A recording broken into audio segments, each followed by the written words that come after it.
Okie dokie. So a little bit of a different week this week. I don't think I told you guys, but I can't lecture on Thursday.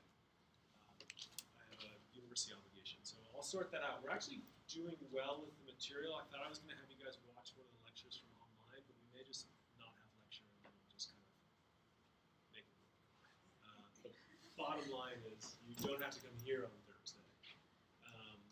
You should have gotten homework 1 back already. If you didn't get it back, come see me. I've got 3 or 4 from up here at the front. I forget the exact number. I should have sent that out to you guys. I apologize. It was about 13 plus or minus 1. Max score possible if it was 15, but maybe there was 1 extra point. Does that sound right? So there were some people that were above 15. I think overall you guys did great generally. If you're below maybe 10 points, talk to me. Just send me an email, touch base with me. I want to make sure that you're in good shape so we're coming into the next homework assignment. And as, you know, the course system moves fast. That's the one thing we know, right? We're already halfway through. Homework 2, we're hoping to get it back to you today. Jessica's furiously grading things as we speak, smoke pouring out of her head. In principle, I would give it back to you on Thursday, but we're not going to have lecture on Thursday. So what do you guys prefer? Do you want her to come here at 2 and like hand out assignments and answer questions? Or you want to just like drop by and pick it up, or get it on Tuesday, or Yara's going to make the decision for the Oh no! No, No, I mean, I'm indifferent. I'm the good only one for saying whatever. anything. I'm good. I'm good either way. So. Yeah. What's that? Yeah. Oh, just about. So I was just saying I'm not going to be here to lecture on Thursday, so there's no lecture on Thursday. I'll sort of make up the material.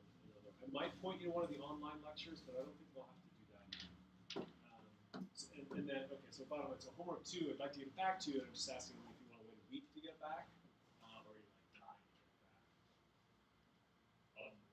to get it back.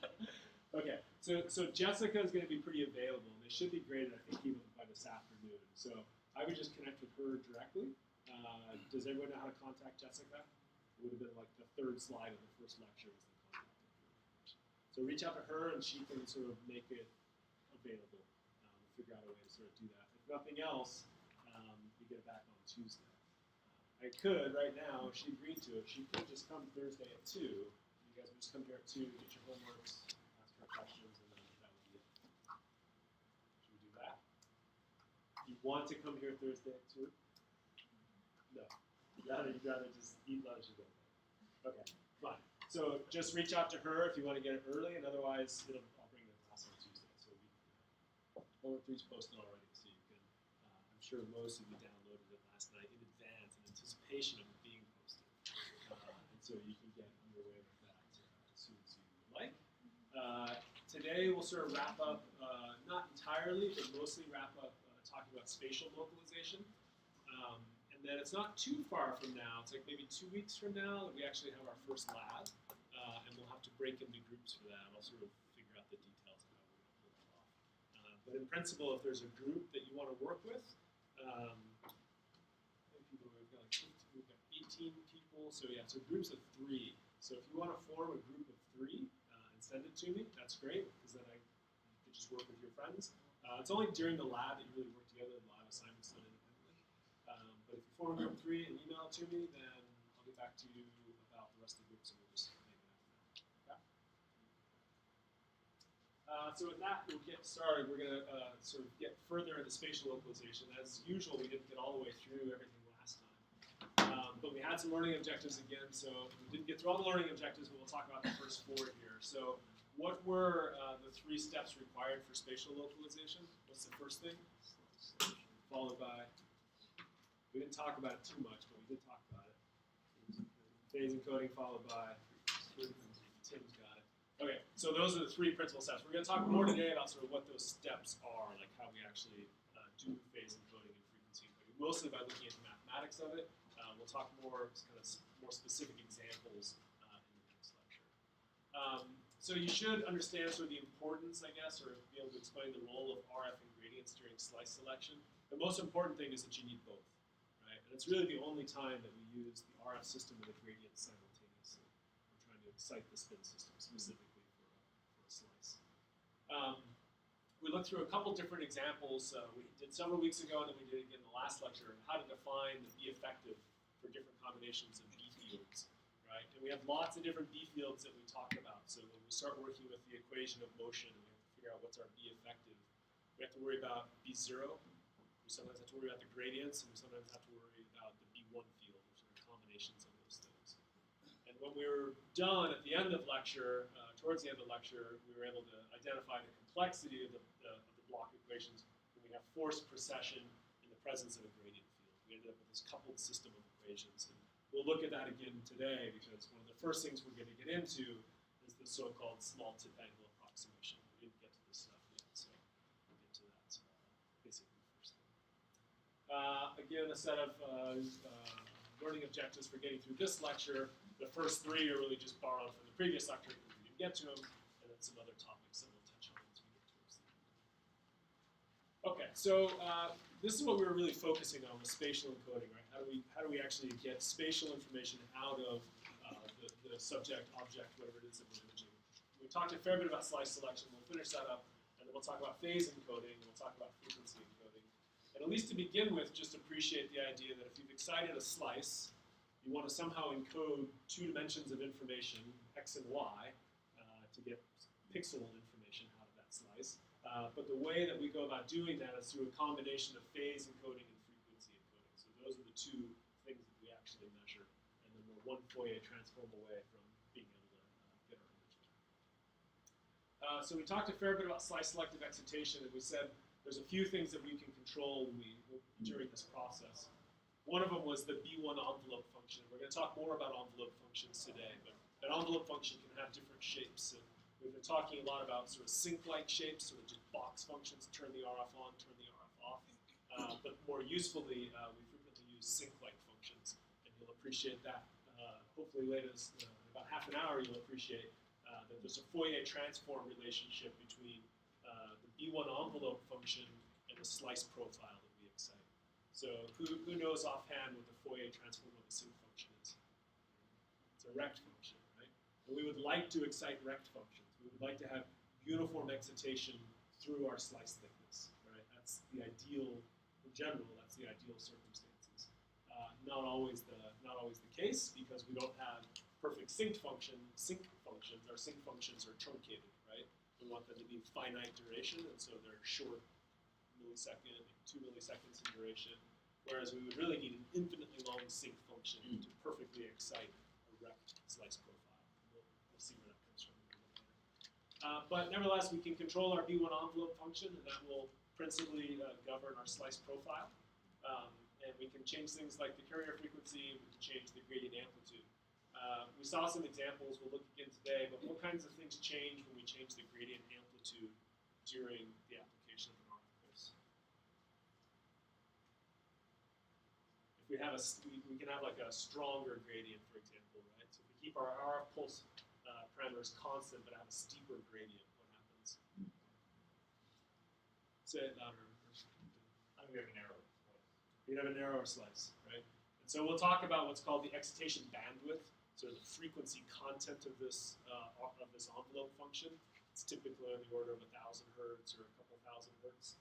And so we have some frequency selectivity in that B1 envelope function.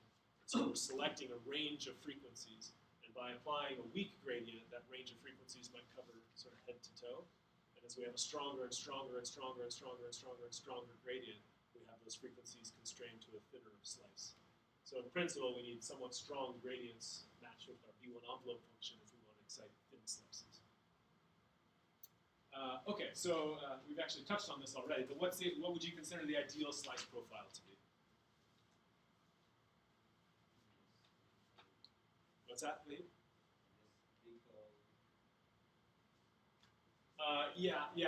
So we're getting to there in a second, but if you just wanted to try, just what would be perfect? It's not a trick question. Like uniform tipping. Just uniform tipping through the whole thickness of the slice, right? Our slices are finite thickness, several millimeters typically, right? And if we want a 90-degree pulse, I want a 90-degree pulse at every location through my slice, right? And so the ideal slice profile would be a rect. We would uniformly excite all elements within the slice, right? That's our typically our best case scenario. Why would you want anything else? I don't know. You might be able to come up with a reason, but that seems like the best option. Changing the shape of that envelope function affects the pulse in several ways. Importantly, it changes what we call the excitation bandwidth. So that RF pulse has a carrier frequency that's the RF frequency, right? It's going to be the Larmor frequency for excitation, something like 64 megahertz, 128 megahertz. But there's some other frequency information as a consequence of having a pulse envelope function that looks something like a sync. And so we could refer to the excitation bandwidth. And that just means what's the frequency spectrum inside of our RF pulse, right? Does it contain a range of 1,000 hertz? It's centered at the Larmor frequency, but is it plus minus a hertz, plus minus 100 hertz, plus minus 1,000 hertz? And more typically, we're going to be plus minus 1,000 hertz. We'll look at an example in just a little bit. The trick in MR is how do we know which pulse shape to use, what envelope function to use? And the easiest way to get there is through what's called the small tip approximation. And what we learn by evaluating, and we'll work through this in just a second, the small tip approximation is we discover that the slice profile depends on the Fourier transform of the envelope function. And that's not an obvious concept, and we have to make some assumptions to sort of get there, but it works remarkably well. And so that's how you can, if you don't mind my assumptions and you don't argue with the derivation, then the small tip angle approximation is a really useful thing, right? Because we can say, well, I would like to excite a rect function, perfect box function is what I want my slice profile to be. The Fourier transform relationship would tell me I have to use a sync function. There's other possibilities. Your B1 envelope function could be more like a Gauss function, right? What's the Fourier transform of a Gauss function? Still a Gauss function, right? So there's actually a really nice relationship. So if you have a Gauss-like envelope function for your envelope, B1 envelope, you'll get a Gauss-like profile for your slice as well. So that's a nice kind of one-to-one relationship. But anyway, so we're going to dig into this small tip approximation and help you understand why it's the case that the Fourier transform of the envelope function tells you a lot about your slice profile and what are the conditions under which that works. Okay. So to get at the small tip angle approximation, some people call it small flip angle approximation, some people call it the small tip angle approximation. I try to keep it constant, but we'll see. Bottom line, start with our equation of motion, right, in the rotating frame. And the first thing we have to do is define our B effective, right? So we know our B effective for slice selection means we have to have a B1 pulse that's active. And here we keep things simple. The B1 pulse could be on the X or the I and J components, but we just keep it on the I component. And then we have to have our B0 field. We have to have an applied gradient, right? This is slice selection after all. And then we still have to be mindful of this so-called fictitious field. So this is what we expect our B effective field to look like for slice selection, right? RF pulse plus a gradient. So take this as our B effective into the equation of motion, and we just have to figure out what's the system of equations described by this determinant.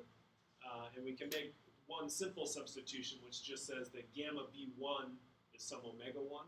So the precessional behavior coming from the B1 pulse, we just associate with omega 1. And you also have a field effect from the gradients that will cause some precession, and we call that precessional component just omega. Interestingly here, omega is a function of z, right? When you turn on a gradient, you have different Larmor frequencies as a function of spatial position. But omega 1 we have just as a function of time, right? We turn our RF pulse on, we turn our RF pulse off, but we assume that it's not varying over space or time. So this is going to be kind of our first starting point. You guys on board with how I sort of got to there? We went through this at the very end of the last section. Yeah. Okay. So I think you're going to see in a second, right, that those terms are going to effectively, they do offset each other for on-distance excitation. And then this you should be comfortable with doing at this point. You could easily have a problem like this in the homework or last homework or the final. But the bottom line is we just have to work out the system of equations from here. And you'll end up with this system of equations, right? So we have dmx dt. What is that? Well, it's my times omega z minus some other term, minus a zero term rather. So we just have omega z times my. You guys comfortable working through the determinant operator here for getting our system of equations? Okay. So what's the problem, or what do we notice right away with this system of differential equations? Does that look easy to solve? Who can solve that? Right? So why can't we solve it? What is it that makes it hard to solve? It's coupled, right? And so mx depends on my. Okay, maybe we could deal with that. But my depends on mx and mz. That's starting to look like a headache. And then we have mz also depending on my. Sorry, kind of silent your phones, kids. Okay, so we have a coupled system of differential equations. Not great, and in fact, there's no general solution to that system of equations. There's specific solutions for specific circumstances, but there's no general solution. So what we want to take under consideration is what we call the small tip angle approximation. Algebraically or geometrically, when we deal with small angles, we recognize that the sine of alpha is really about alpha, right? Everything's in radians, right? Don't do anything in degrees. They'll screw you up for a lifetime. So everything's in radians, right? And the cosine of alpha is about equal to alpha, and similarly, the cosine of alpha is about 1. This just means we haven't really tipped over very far. This actually works pretty well, sort of geometrically up to 5 degrees, 10 degrees. It starts deviating more the further you go, right? I'll show you that in fact for MR, the definition of what small means is actually pretty big. I mean, this approximation works for even pretty big flip angles, but we still have to use this assumption to get there. And the other assumption here is that the MZ magnetization is actually constant. That means even though you've tipped it, let's say you tipped it a degree, well, you didn't really change your MZ very much, right? Maybe you tipped it 5 degrees, okay? Maybe you changed your MZ, but let's just call it a knot, okay? And this is actually the main assumption that we have to keep in mind. These are just geometry, right? This is the real key to the small tip angle approximation. And that helps us a lot. You'll see it in just a second. But what it does is it effectively uncouples the system of equations, right? Because now we're saying this MZ term is just a constant. And so now this expression here is just y, mx depending on, my depending on mx. And this is also mx depending on my. So coupling just disappeared. Right? Say it again. Oh, why do we say this? That's the assumption. We're going to find out if it's a good one or a bad one. I think it's ingenious. Oh. I think it's very clever, right? Is it rational? I don't know. It's not so bad, right? Let's say our flip angle is just 1 degree, right? Then that seems okay. I understand. You can approximate the soft pulse with small hard pulse. No, that's not what this is about. This is just saying, right? It's just saying that let's assume that with the flip angle that we're using, our MZ is just constant. Even for 45 degree pulse. I'm going to show you it actually works pretty well up to 90 degrees, which should make you laugh, right?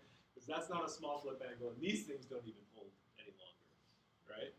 But I'll show you an example of how much deviation you get when, in fact, it's even 90 degrees. Okay, this is really clever, really clever.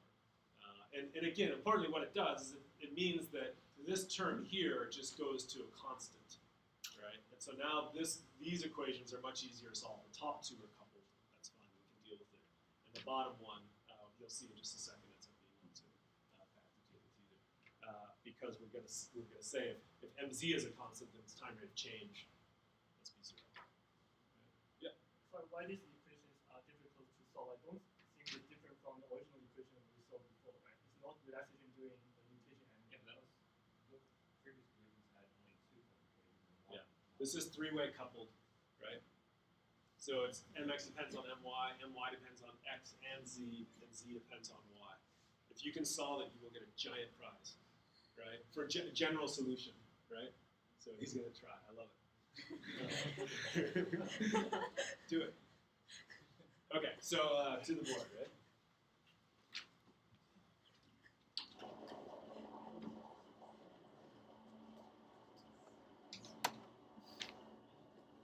It's not that there's no solution ever, it's that there's not a general solution. I hope I'm wrong.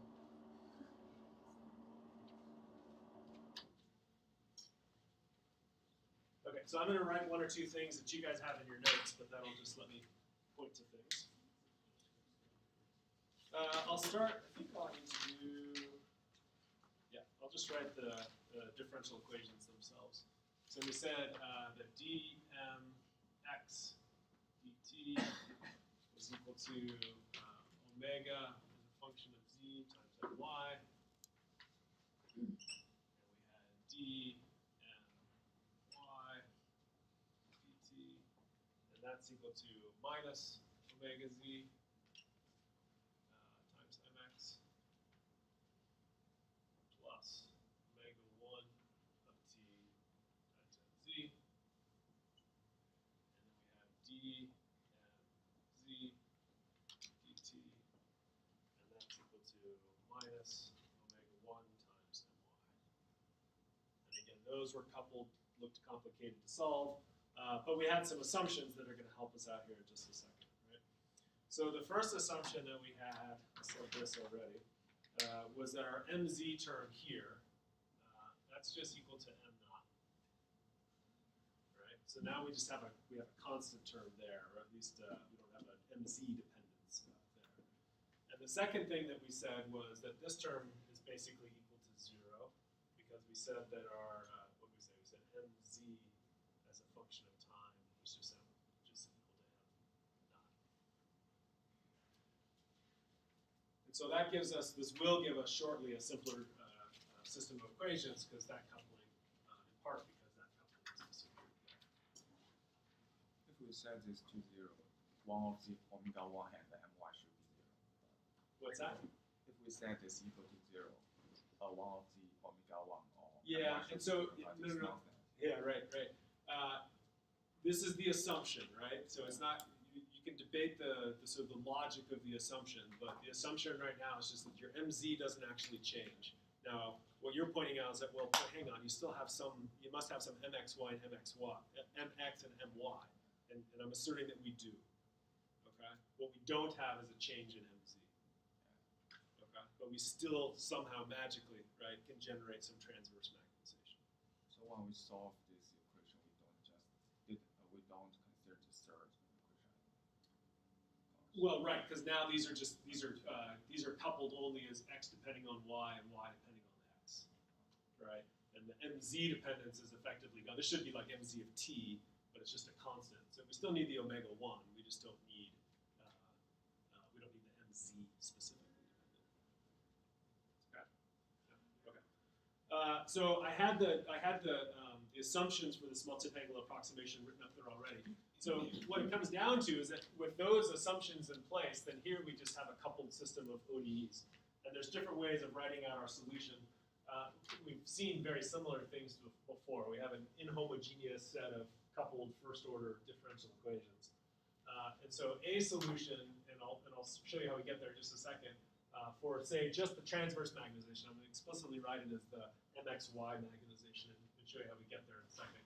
So mxy could vary as a function of space and time, and a general solution looks something like I m naught e to the minus I omega, which is a function of z times time, times the integral from 0 to t of omega 1, which is a function of time.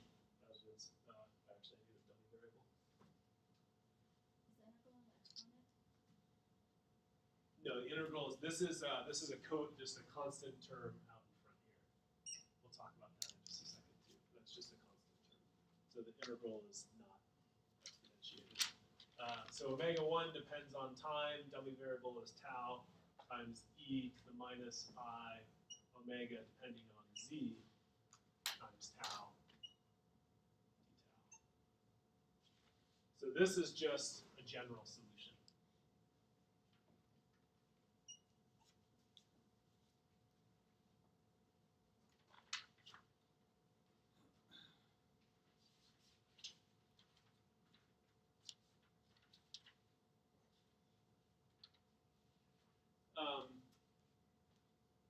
What I want to do is couple together our mx and my components of the magnetization so we can just talk about the transverse magnetization. And so I can write mxy is just equal to mx plus I my. we know.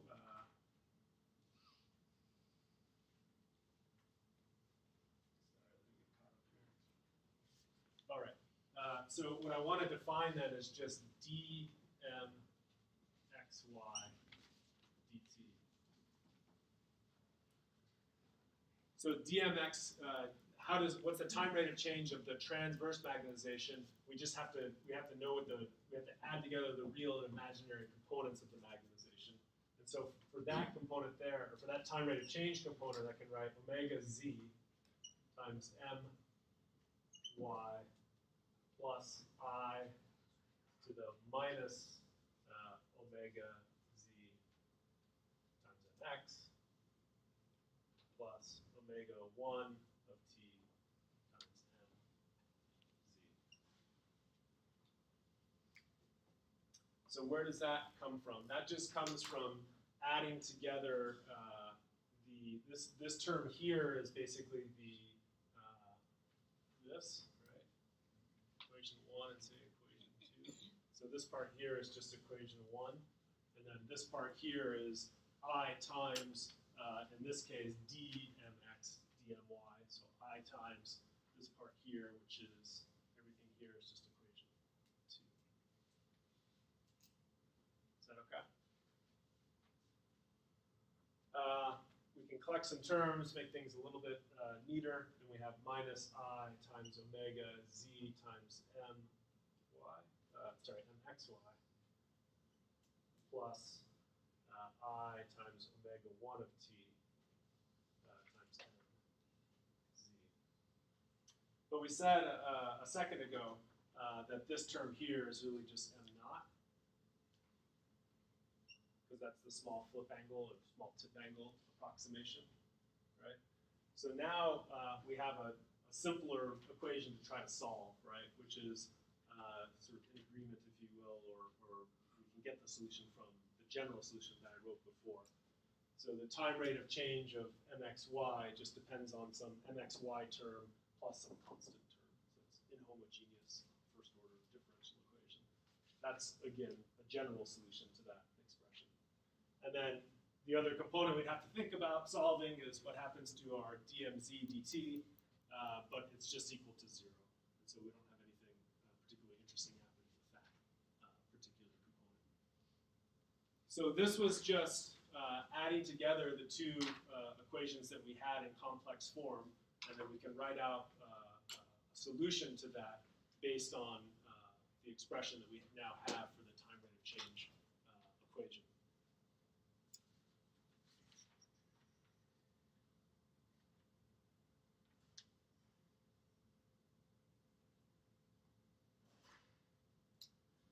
Okay, so what do we have that's in these terms? If you look at this equation here, this is really the one that we probably care about the most. So this says that the state of the transverse magnetization through the application of an RF pulse and a gradient simultaneously gives us this first term in the beginning here. This term here is really something like a constant. Oops.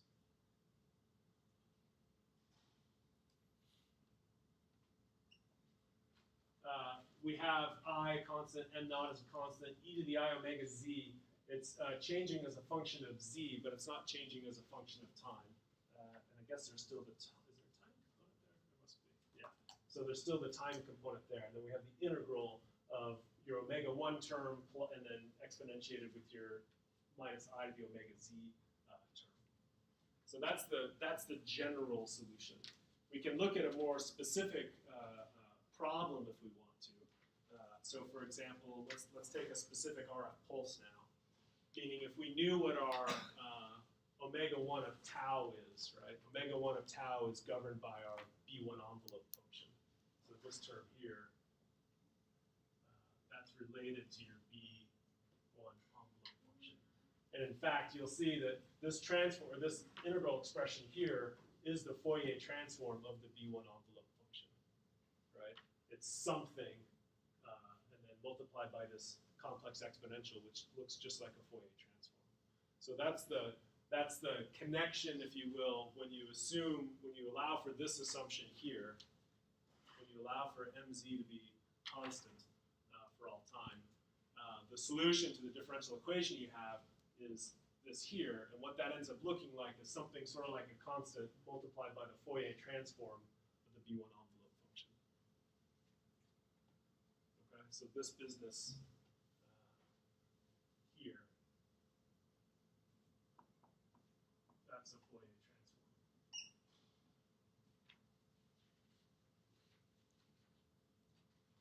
So let's talk about a specific solution, if you will, to a specific problem.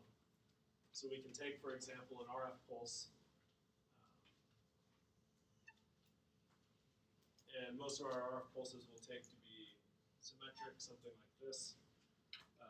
The duration of this RF pulse we'll call tau RF, just some time for the RF pulse.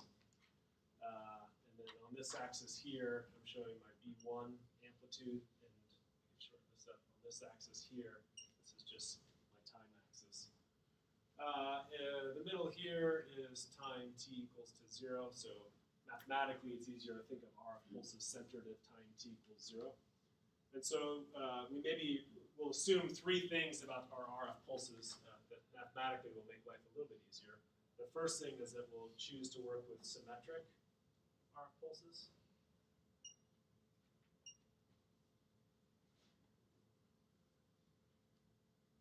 The second thing is that we'll say that it's going to peak B1 at time equal to 0. So it's been centered at that particular time. And then we said this already, but the duration is equal to tau R F.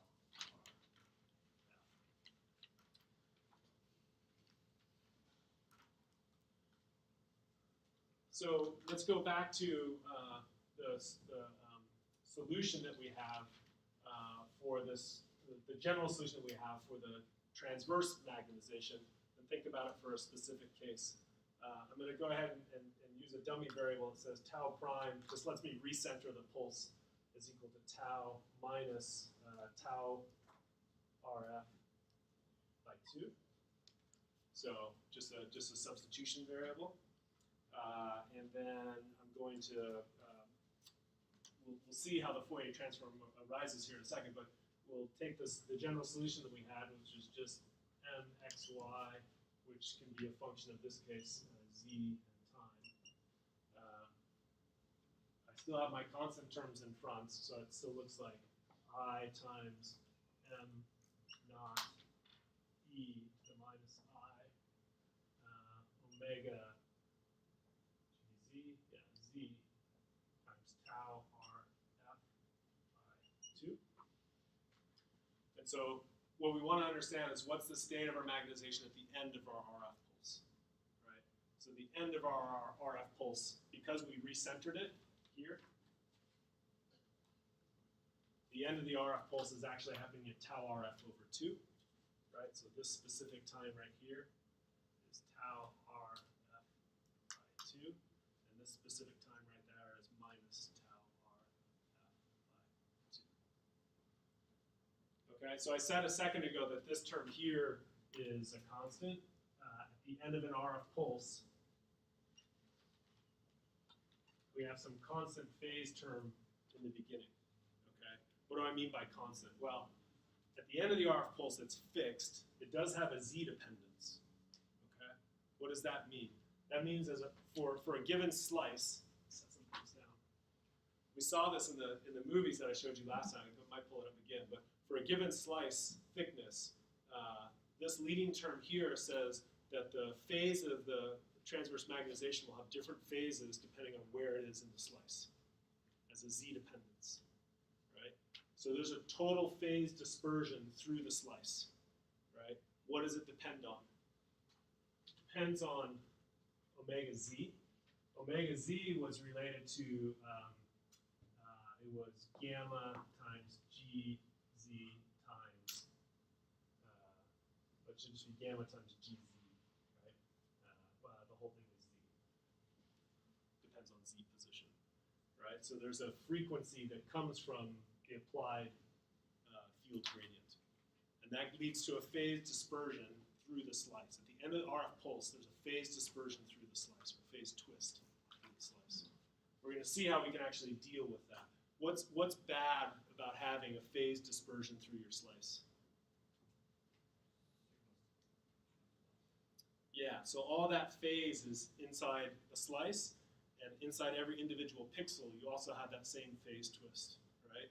If I have a 2 pi phase twist in my signal, it'll actually, what happens to my signal, available signal? It goes to 0, right? And so this is easily dealt with. We saw in the in some of the timing diagrams that I showed you before that our slice select gradient is usually on for a period of time during which there's also an RF pulse, right? We can apply at the end of this the gradient here. If this is area A and this is area A, then this is area A. This second gradient at the end of slice selective excitation undoes that phase. Okay? We can apply a gradient in the absence of RF, right? There's no RF, and we can actually undo this phase twist that shows up. And that's a smart thing to do, right? You get back signal, costs you a little bit of time. That's all. Yeah? Okay, so then what's the next part? Well, we didn't finish the integral, right? So now we have this multiplied by big integral, which starts from minus tau RF divided by 2 and goes up to plus tau RF divided by 2. And then we have something like omega 1 times t plus tau RF divided by 2 e to the minus I omega z times time dt. And so now you can see, hopefully more explicitly, that this integral and this exponential term at the end there, this really is the Fourier transform. So again, the Fourier transform of your pulse envelope function, right? This omega 1 here is related to your B1 envelope as a function of time. So this tells us that the state of your transverse magnetization has some phase twist through the slice, but in terms of the amplitude of the transverse magnetization, it's related to the Fourier transform of the B1 envelope function. And that was only possible because of the original assumption, which said, well, let's say MZ doesn't change very much. So then you start asking the question, well, what does it really mean for this assumption to hold? It kind of makes sense conceptually if you said it was just 1 degree. You guys would probably say, okay, that doesn't seem so bad, or 2 degrees. And then the question is, when does that assumption actually break down? It actually ends up holding pretty well, mostly because there's some nonlinearities in the block equations, right? You can see that in that coupled system of equations. And the nonlinearities actually allow for, the small tip angle approximation to work well, even for large flip angles. And I'll show you in just a second what I mean by large. So the last step of this is just identifying that as the actual Fourier transform. And so you could rewrite the phase term, or write again the phase term in front is just I m naught e to the minus I omega z tau RF by 2. And then this would just be the Fourier transform of your omega 1. Omega 1 is a function of t plus tau RF by 2. And then if you want to talk about your transform variable, what the Fourier transform variable itself, it's dependent on omega of z, which is just equal to minus gamma gz dotted with z. So that's the Fourier transform variable that you need to see this as the actual Fourier transform.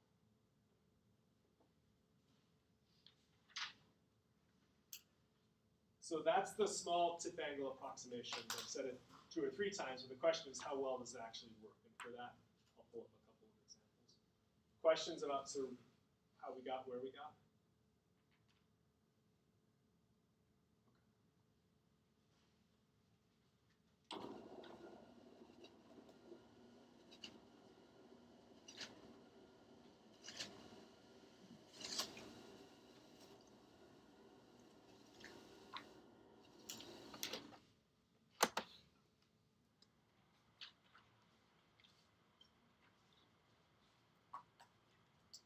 Okay, so what do we know about the small tip angle approximation? The excitation profile within the small angle approximation is just a Fourier transform of the pulse, of the B1 envelope function. That's the result of this assumption. Remember, though, the block equations are nonlinear, and they can't be expected to behave linearly. There's an assumption that we use to sort of make a simple system of equations, but that's ignoring the true complexity of the block equations. Remarkably, and I said this already, but the approximation, the small tip angle approximation, works really well, even for flip angles up to 90 degrees, right? So that's got to sort of twist your head a little bit. And the only way to really understand that is through simulation, right? We can deal with the full block equations in simulation, discrete time steps and so forth. We can't get at general solutions to that system of equations for, say, an arbitrary pulse function. There are specific solutions we can get. If we have time, we'll work through one of them. And so here's an example. This comes from John Pauly. If you're going to stick in MR, if your goal is to be an MR scientist, read every one of his papers. He's really just incredibly bright and has done some great work. So what is it? So the small flip angle approximation still works reasonably well for flip angles that aren't necessarily small. So just look on the left-hand side for a second. We said a second ago that if your RF pulse is not infinite in duration, it might be sync-like, but it's not a perfect sync function. Perfect sync would go plus minus very, very long times, right? So we truncate our sync pulse. As a consequence of truncating the sync pulse, we end up with slice profiles that aren't perfect. So imagine I'm trying to tip my bulk magnetization. In this case, the example he's chosen leaves me with very little mx, but a lot of my.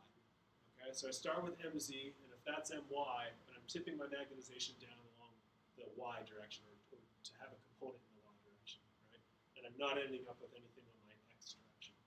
So what do I see on x? Well, x, I really don't see much of anything, a little bit of a ripple. My, I see bigger ripples, right? These are called truncation artifacts. We truncated the sync pulse to not be infinitely long but shorter. But as a consequence, we have some ripples, right? We'll talk more about these ripples, but what it means is the amount of my I'm able to generate with a 30-degree flip angle, you would expect it to be something like, cosine of 30 degrees or something like that, right? Or sine of 30 degrees, rather. But what you see is these little ripples, and then it comes up and it ripples again. The ripples here mean that across the thickness of my target slice, I don't have the same flip angle everywhere, right? I sometimes get more magnetization, and I sometimes get less magnetization. More magnetization means more flip angle, right? Less magnetization means less flip angle. As I fall out of my slice, it falls off pretty quickly. This is good. This means I have slice selectivity. But even outside of my slice, let's say my slice was, the target slice was from 0.4 to 0.4, there's stuff outside of my target slice that also gets excited, right? It's not very much, right? It's a little bit of mx is generated, or sorry, my. A little bit of my magnetization, a little bit of my magnetization. But if you don't know it's there and you don't deal with it, it can create artifacts, right? In point of fact, with this particular RF pulse, you'll have some out-of-slice excitation, and you'll have some ripple even within your slice. And we'll see what that looks like a little bit later. So this is how well it actually works at 30 degrees, right? I could have shown you something for shorter, say 10 degrees or something like that. The only thing you would see if I went to 10 degrees is that the amount of magnetization I can generate would be lower, right? Because it would only be a 10-degree pulse, not a 30-degree pulse, not a 90-degree pulse, right? What's really remarkable is what happens when you simulate the slice profile you would get using the small tip angle approximation, right? And so this is the result. You get my magnetization, it has some out-of-slice excitation. It's a 90-degree pulse, so it still generates, almost all the possible transverse magnetization, meaning it's almost fully one. The big difference here is that you generate some spurious mx magnetization across your slice, right? So even at 90 degrees, the small tip angle approximation generally excites the slice you want. It just also generates some additional sort of off-axis magnetization. So to me, that's pretty amazing, because you start looking at the assumptions that we made, right? We assumed that MZ didn't change, right? And now it's not, it changes, it completely changes. And yet the assumption, the equations still work quite well for describing the excitation process. We talked some about truncation artifacts already. We said in MR we want pulses to be as short as possible, in part to avoid relaxation effects, but also we want short pulses so we can scan quickly. Sync function is defined over all time, which is of course impractical, and so the sync function needs to be truncated to be appropriate for, say, clinical scans. And so we talked about this probably a fair bit already. So if we truncate our pulse, this is a finite duration sync pulse. The Fourier transform of a finite duration sync pulse gives you these sort of ripple artifacts. Sometimes, depending on exactly how it's designed, you can see how to slice stuff as well. Now, the interesting thing is you might have a target slice thickness, right? That's where the gray lines are here. Depending on the combination of B1 and gradient that you use, you'll also get some out-of-slice excitation. So this white line falls outside the gray line on both sides. So you're partly exciting a slice that's a little thicker than your target slice. Does that matter? Probably not. 10 millimeter slice, and you, in some parts, excite a little bit more magnetization, more like 11 millimeters. Probably not a big deal. But again, it depends on exactly what you're trying to get at. So bottom line, deviations from the ideal slice profile are known as truncation artifacts. And they arise from having finite duration pulses.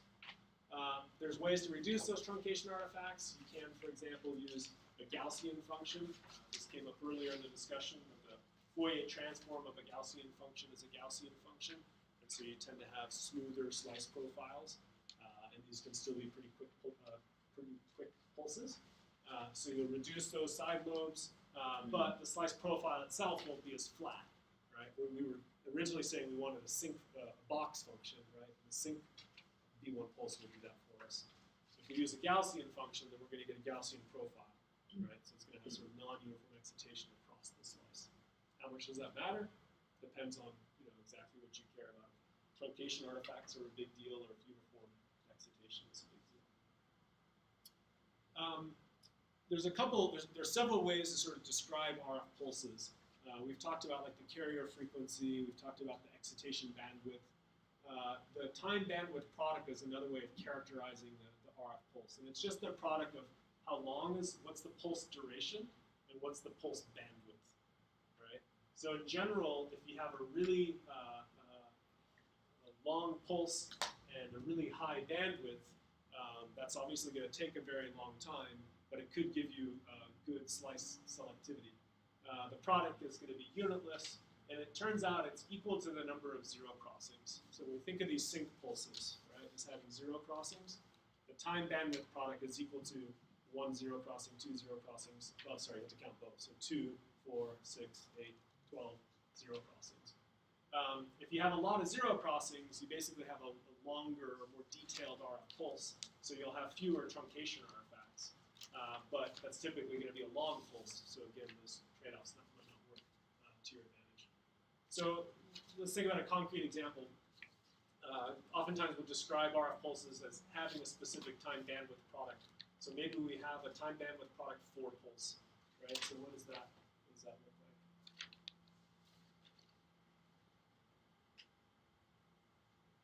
This is my B1, this is my time, and my RF pulse goes through 1, 2 zero crossings, and then goes through 1, 2 zero crossings.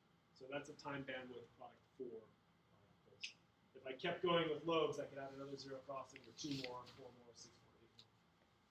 So for a time bandwidth product 4 pulse and an RF duration of a millisecond, it's reasonable to say, well, what's the excitation bandwidth of that pulse, right? How many hertz am I possibly exciting? What range of frequencies am I possibly exciting? And then if I want to excite a slice, what's the gradients I need if I want to excite, say, a 1 centimeter slice? So we'll work through this in just a second. To get to the excitation bandwidth, it's just here, right? So the time bandwidth product is the duration times the bandwidth. And here I'm giving you the time bandwidth product and the duration. Algebraically, just solve for the bandwidth. The other question is, what gradient amplitude do we need to excite a pulse? And then this is just a second sort of similar example. Okay, so let's talk about the excitation bandwidth. We had something similar to this when we were talking about sort of slice selection in the previous lecture. So the range of frequencies across the slice is maybe dictated by us. We know either the range of frequencies in the RF pulse, or we know the range of frequencies we want to excite. Or typically, we have a designed RF pulse. This has been designed in advance, and now we want to use it. If we've designed the pulse in advance, then we usually know something about its excitation bandwidth. Now, in the previous slide, I gave you the time bandwidth product. I said the definition for the time bandwidth product was just the duration of the pulse times the bandwidth. This is the receiver, or the RF bandwidth up here. If we know the time bandwidth product, we know the duration of the RF pulse, we can calculate the bandwidth of the RF pulse. So in this case, it ends up being 4 kilohertz for a time bandwidth product for pulse that's a millisecond long. And so this pulse here went from, this is minus 0.5 milliseconds to 1.5 milliseconds. And the time bandwidth product was equal to 4, then the bandwidth of the RF pulse is equal to, let's say, 4,000 hertz.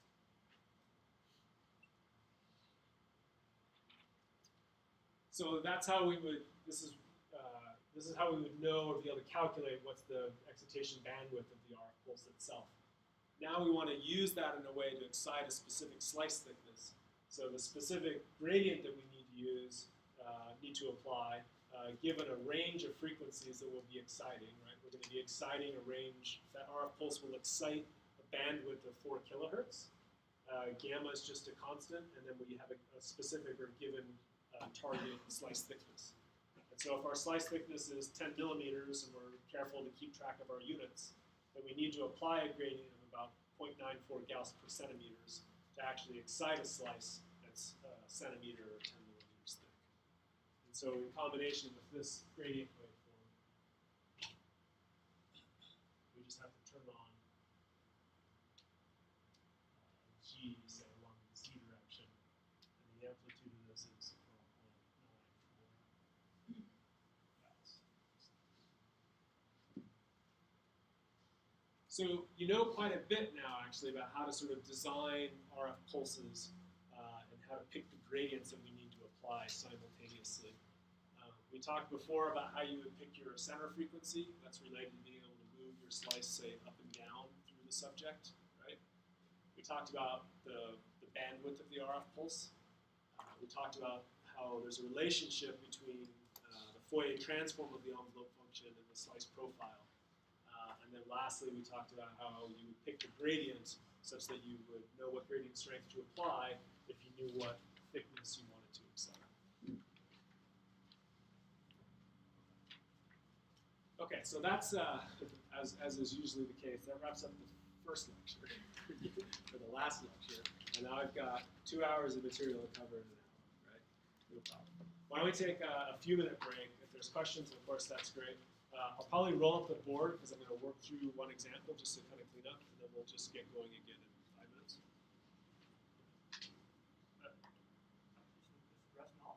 The rest is now. Yep.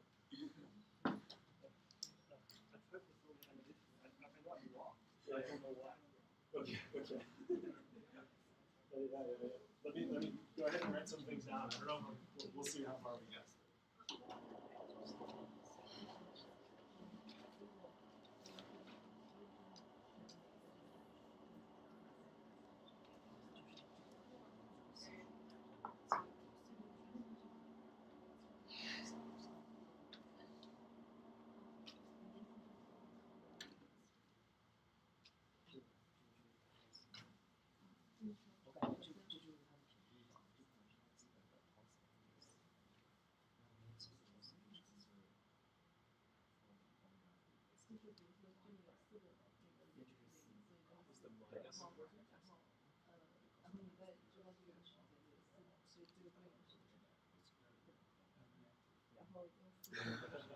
I had a professor.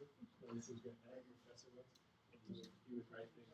He would just say, "Oh, it's E minus, plus minus I." Right? He would just, that's not very fair, but.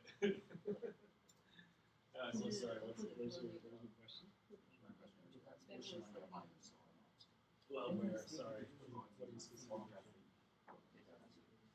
This here she is?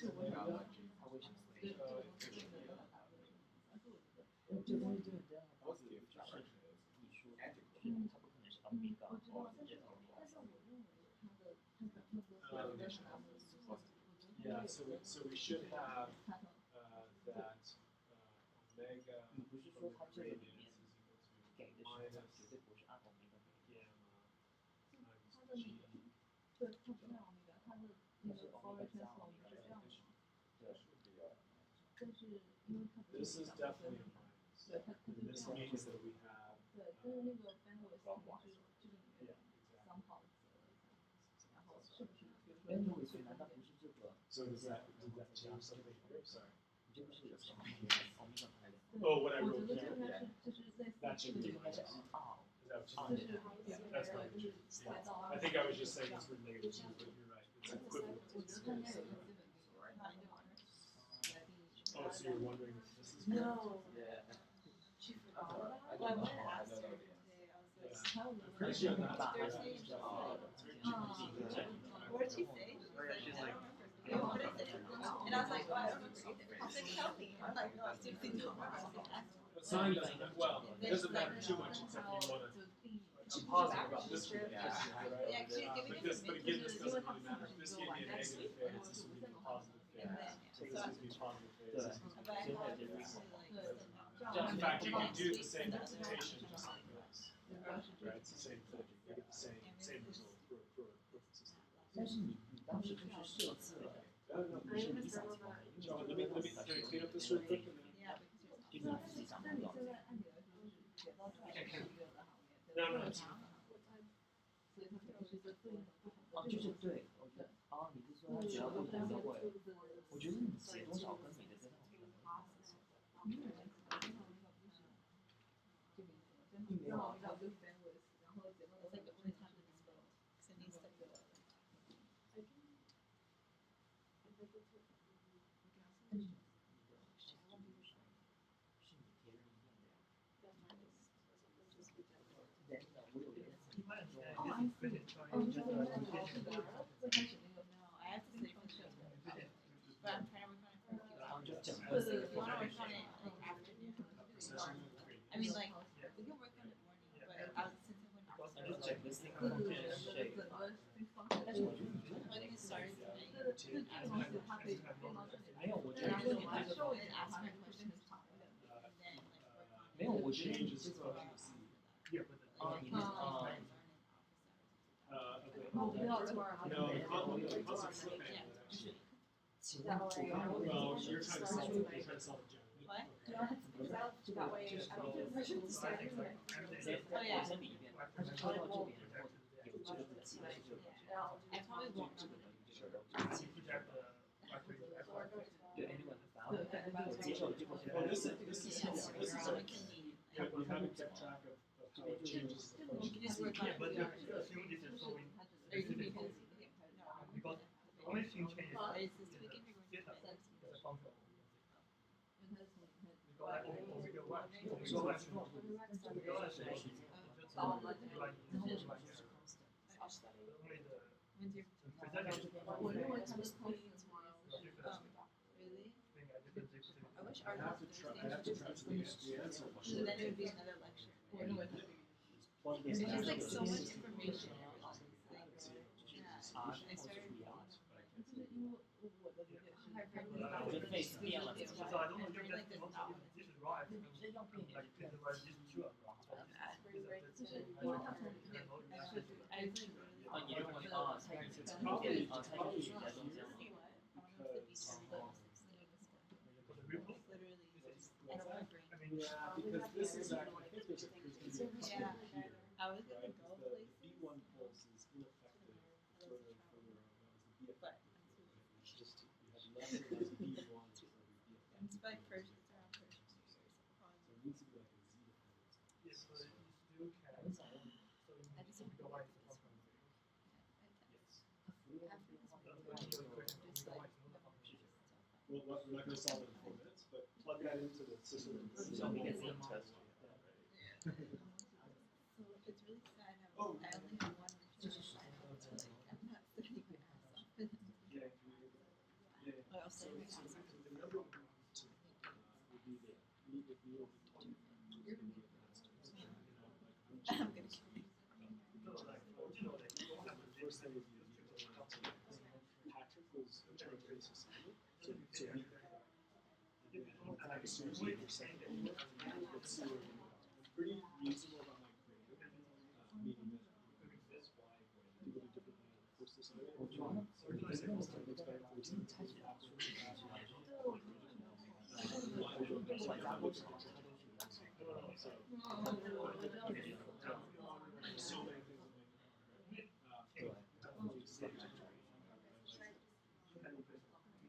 well, first thing is unity. And then tell me how that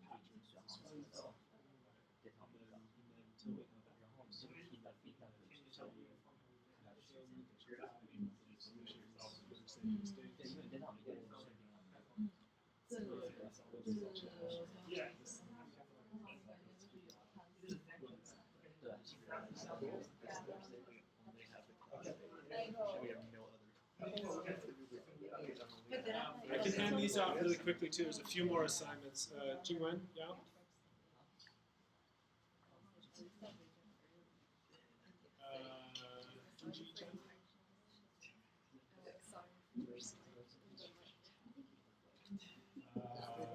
There's no name. Juan, maybe?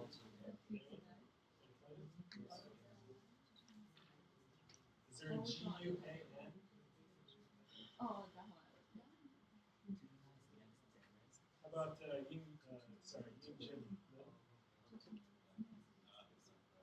You want to grab it?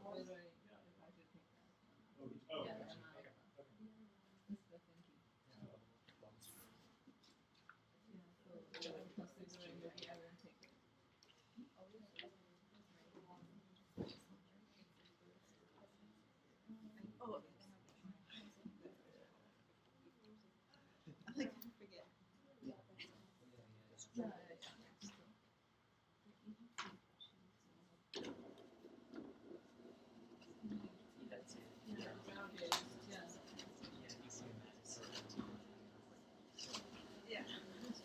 I know, it doesn't skew items. Okay, we're gonna go on a journey. K-space odyssey. K-space is tricky, right? So I'm gonna spend sort of 10 slides, however long that takes. I want you to have some intuitive appreciation for what is K-space. What does a point in K-space represent? The challenge in this class is sort of like writing out a bunch of math and having some crazy integral equation and understanding how that's related to actually forming an image. And that's probably the hardest thing in MR. I am fond of saying it's the least intuitive form of medical imaging. Right? It's very hard to develop an intuition for, oh yeah, that's how it works. Whereas conceptually, I think things like CT, ultrasound, PET, like one lecture, right? You can probably kind of mostly understand what's going on. I hope that doesn't offend my PET friends, but I'm sure it's not entirely fair. But I think MR is especially difficult in this regard. So let's talk about K-space for a minute. So this you hopefully know already, right? We have K-space on the left-hand side, and the Fourier transform of that information is what ultimately gives us our image, right? What we acquire is the K-space data. Here I'm showing you the time-resolved K-space, and then of course the time-resolved movie. And there's a couple notable things, right? One of which is that, so I'm just showing you the magnitude of K-space, right? It's complex data, so it has a magnitude, it has a phase. We really typically think mostly about its magnitude component. When you process real data, there's a magnitude, there's a phase, and we look at magnitude images, we could look at phase images. There's information in the magnitude, which is sort of grayscale kind of contrast information. It's possible to store information in the phase of the signal as well. We'll see that in one of the sort of last lectures. One thing you'll notice about K-space is it has so-called Hermitian symmetry. And so K-space points that are sort of over here look symmetric with points that are over here. So there's some symmetry in K-space that we call Hermitian symmetry. And the other thing that I find kind of remarkable is when I look at this image on the right, I feel like I'm seeing all kinds of things change, obviously in a really sort of coordinated, organized way. But in Fourier space, it's a lot less obvious, right? There are obviously these sort of subtle shifts in amplitudes of different K points. You can see it sort of oscillating back and forth. But it really is a pretty subtle mixture of those spatial frequencies that comprise differences between all of these images that are on the right. And I think it's good to appreciate that. Okay. So what is k-space? Well, it's the raw data collected by the scanner. A single point in k-space, I like to say, tells us about the presence or absence of a spatial frequency in the acquired image, right? And I think that's a really sort of key sentence to remember. It's the presence or absence of a particular spatial frequency. A spatial frequency, just like an audio frequency, right? It's hertz, it's per time. Spatial frequency is just cycles per distance, right? So it has units. We measure it usually in inverse centimeters or inverse millimeters. We don't really talk about the units very much. We just talk about having k data in a matrix, and it gives us an image, and the image has physical dimensions in millimeters. But it's good to remember it does actually have real units. And again, every point in k-space tells you about the presence or absence, how much of a particular pattern you have. One of those banding patterns that I showed you before. We'll talk more about that, but that's the principle. And then really each echo measures many of the spatial frequencies that comprise the object, because an echo gets us a line of k-space data. So lots of spatial frequency points. The gradients in the end help us extract the spatial frequency information, and the gradients importantly are what help us move around in k-space. In some sense, this should be written the other way around. The gradients move us around k-space while we're acquiring data. Once we've acquired the data, we have to know where to put it in our k-matrix, right? We just have an acquired voltage signal, right? You have to know where in the matrix to put that. Where it belongs depends on the gradients that you were applying, right? Usually you're going to deal with kind of just boxy-looking gradients, but that's not strictly required. And then a line of k-space is filled by a single echo. So we saw this expression before, and this is, it shouldn't be too hard to intuit, but it's a good thing to remember. The definition of k-space is just related to the integral of the time-varying gradient function, right? And so if we think of gradients as being turned on and then being turned off, then k-space will just linearly integrate to larger and larger values, right? As long as that gradient is turned on. The consequence is that right after excitation, we're basically at the middle of k-space. In this particular gradient, we just have us moving out along a single direction. In this case, I didn't label it here, but I did here. This would be the readout, what we call the readout direction, sometimes the x direction. And I'm just going further and further out in k-space. So conceptually, it's how gradients move us through k-space. I could turn on another gradient, say, after this one, and I could come back along, say, the opposite direction. This is the example I showed you before. I said we have some underlying object.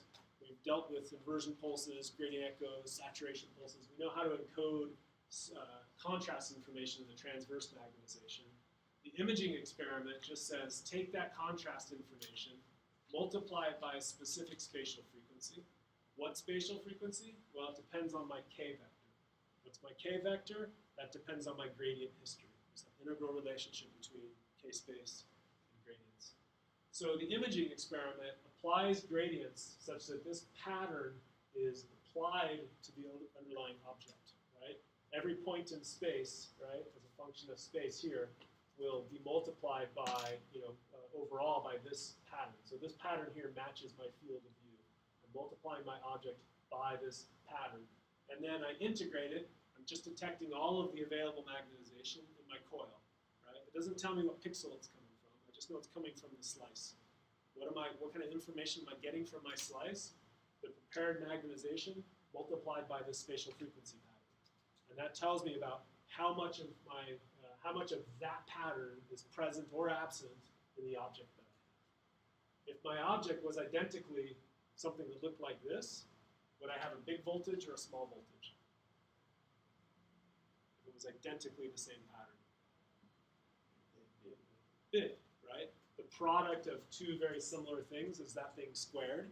And now I'm just picking up all of that transverse magnetization. There's probably something else that builds here. Picking up all of that transverse magnetization and recording it as the amplitude of my signal at a particular k point. My gradients are on for some period of time, and consequently I have different k points that I'm acquiring. The longer my gradient is on, as my gradient is on, this pattern is fundamentally changing. So I'm sampling the presence or absence of different patterns during that readout, for example. And every time I get to a new point in k-space, my transverse magnetization is going to cycle past my coil 100 times or 500 times, and I'll sample that signal before I end up at the next k point, and then the next k point. So this S of k signal, right, again, it comes from the integral of the gradient waveform. We've integrated for a finite period of time to reach a particular K point. I have transverse magnetization being picked up in my coil, and I store the magnitude of the information that I get at a particular point in K-space. And that's what I mean by recording the presence or absence of a particular spatial frequency pattern. This spatial frequency pattern doesn't actually belong there. It belongs somewhere kind of over here, right? Because the banding pattern, I'll show you this in a second, but a point over here would create a banding pattern in this direction. This point would create a banding pattern that's virtually perpendicular to this particular pattern. Okay, so that's conceptually what K-space is and sort of how we get to different points in K-space. And again, Fourier transform, great, we get back to the object. Different points in K-space are allowing us to sample the presence or absence of different spatial frequency patterns, right? We can move around to different points and talk about different patterns. This is one of my, I think, favorite and maybe best examples of what is K-space, right? So here's the K-space data, 2D Fourier transform making the movie over here. What you notice is this guy, right? This little spike, right? So that's a heavily overrepresented spatial frequency, right? Wherever that spike is, it means its magnitude is as high as the highest thing I have in all of K-space, right? What happens? What do you observe in the image on the right-hand side? Yeah, there's some specific patterns, right? And the pattern that's generated, this is just sort of Fourier transform in real time, right? Whatever's happening here is what you see over here. And so anytime that point is somewhere in K-space, it's generating a very obvious banding pattern in my object. Now, in this case, the object doesn't have that banding pattern, right? This is an artifact, right? I've created it by adding a spike in K-space. And the spike in K-space would give me a specific banding pattern in my object space. If, however, my object actually had that banding pattern, then this would be the real acceptable K-space for representing that underlying object. Okay. So I think that's a sort of, I think most intuitive way of sort of understanding what a point in K-space represents.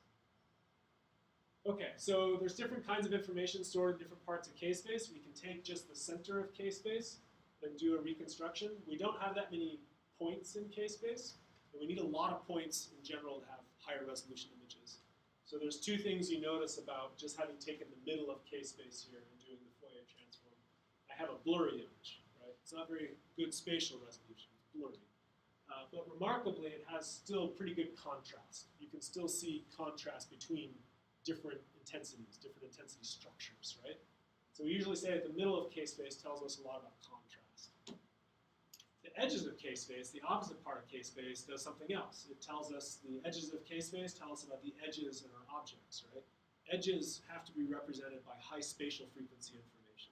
We have to have high spatial frequencies to be able to see details. Edges are details, right? And so now we have this really funny looking image on the right-hand side, right? We can see all the boundaries, basically, with no contrast, right? It's difficult to see blood versus myocardium versus fat versus muscle. And yet you can still make out the silhouette of the edges. So a neat example of what kind of information is stored in different parts of K-space. Okay, so let's think, if you don't have a lot of familiarity with the Fourier transform, this will just be one quick way of thinking about it. Let's imagine we have a signal, and the signal is positive, and then it's negative, and then it's positive again. So this is just some signal that we're trying to represent. It could be a signal that changes as a function of time.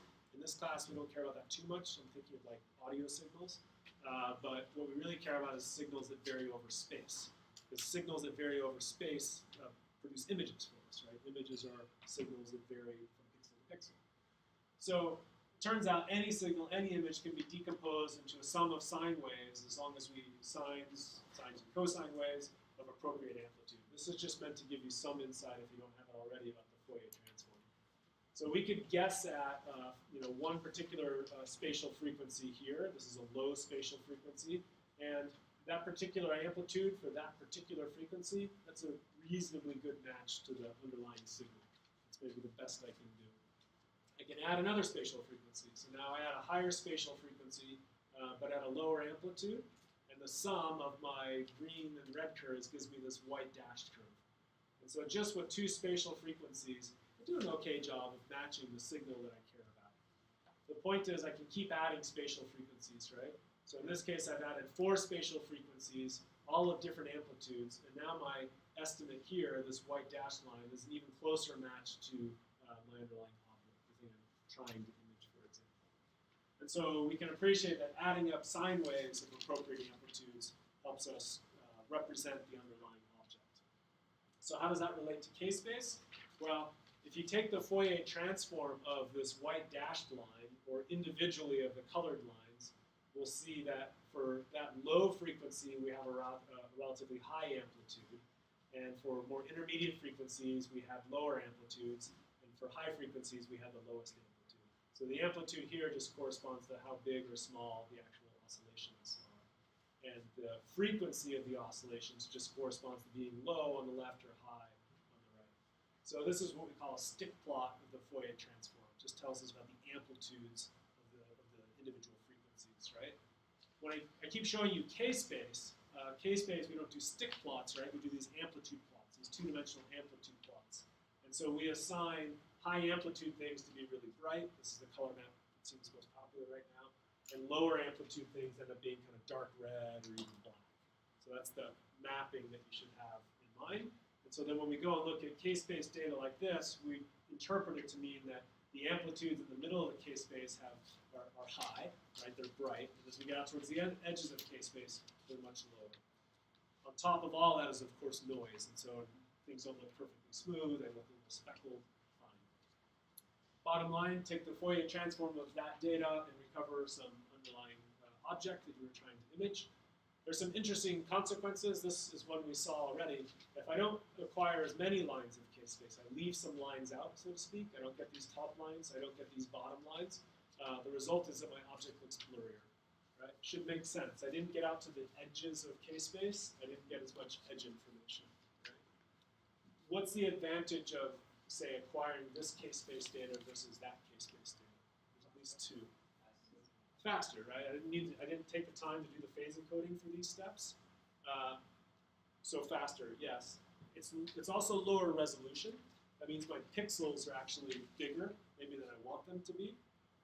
Bigger pixels are actually kind of a good thing because it means you usually have better signal to noise. Right? So depending exactly on what your experiment is designed to do you need signal to noise? Do you need resolution? These are always trade-offs that we have to make. We'll talk a lot more about scan times and signal to noise and resolution in a different lecture. Something that's not obvious, we won't get to it in this lecture, but in a week from now, the Tuesday lecture, is the field of view, right? So when you sit down at the scanner, you can set your field of view. You just draw a box, easy enough, right?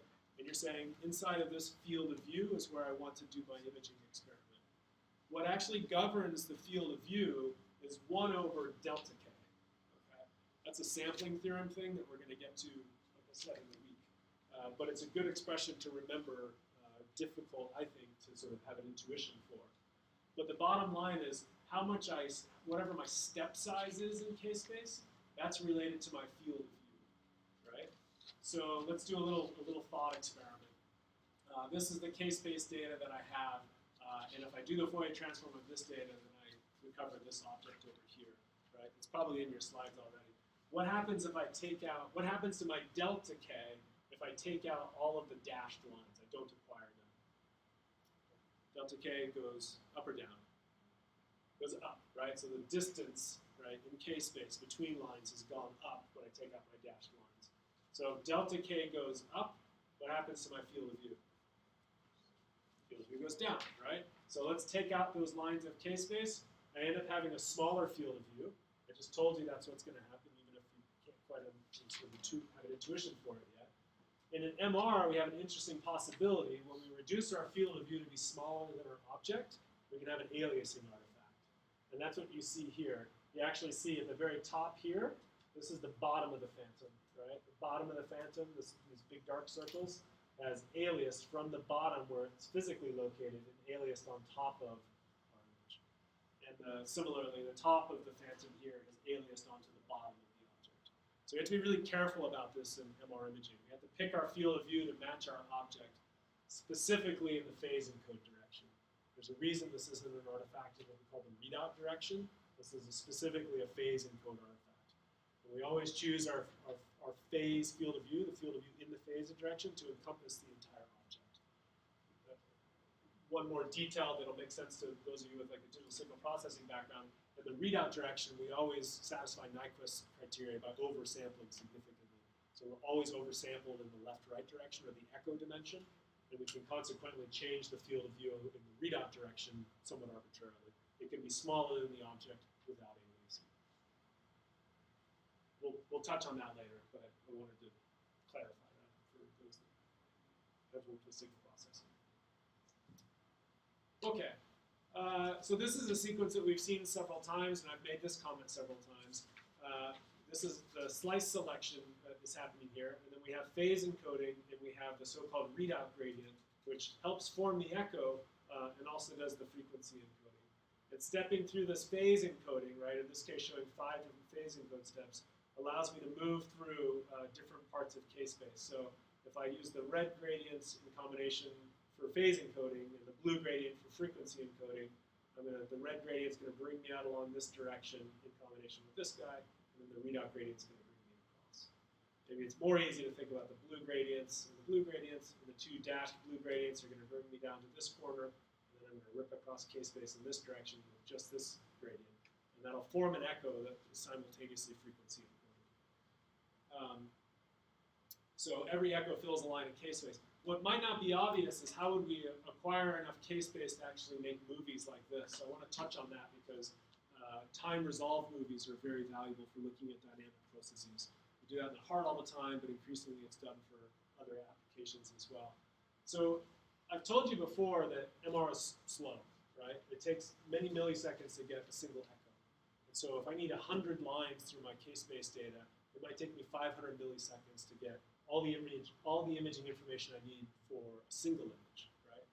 So if it takes me 500 milliseconds to get that data, how much has the heart moved in 500 milliseconds? A lot or a little?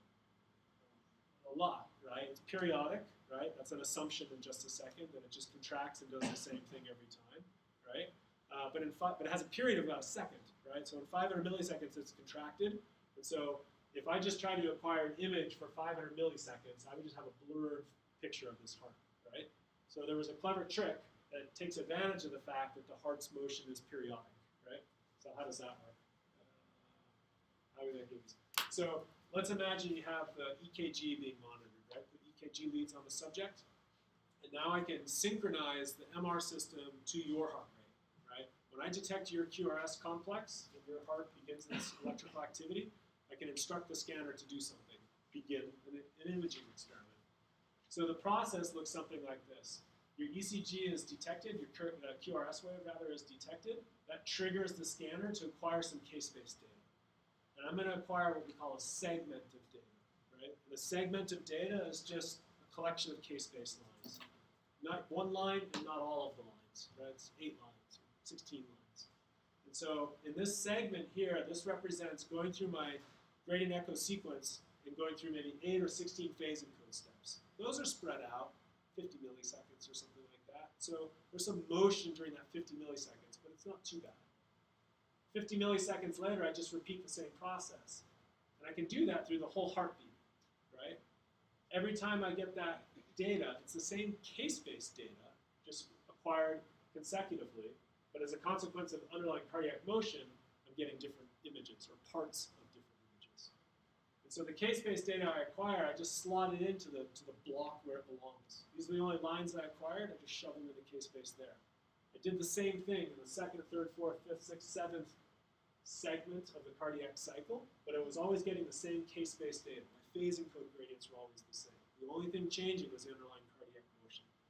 What's the consequence? Well, in one heartbeat, in this example here, I could generate 6 or 7 images, right? But they're blurry. They're not very, it's not very useful information. This is a little bit of a misrepresentation because this should be high spatial frequency information. I'm showing you something with good contrast information. The bottom line, you have insufficient information to actually build a movie. And that's okay, because the heart cycle is pretty periodic. So in the next heartbeat, I just get the next segment, right? I just fill in these segments, I just acquire the next layer of phase encoding steps, and I slot those into the next segment of K-space. And I get a slightly better image here, right? And so I'll move ahead again here, until I've gotten my last segment, the very bottom of K-space, and finally I've gotten enough image information to build sharp, detailed images of the cardiac cycle. The consequence of doing something like this is I needed many heartbeats, right? Not just one heartbeat, but maybe 15 heartbeats to get enough K-space data filled up to build a high-resolution, dynamic movie of some moving structure.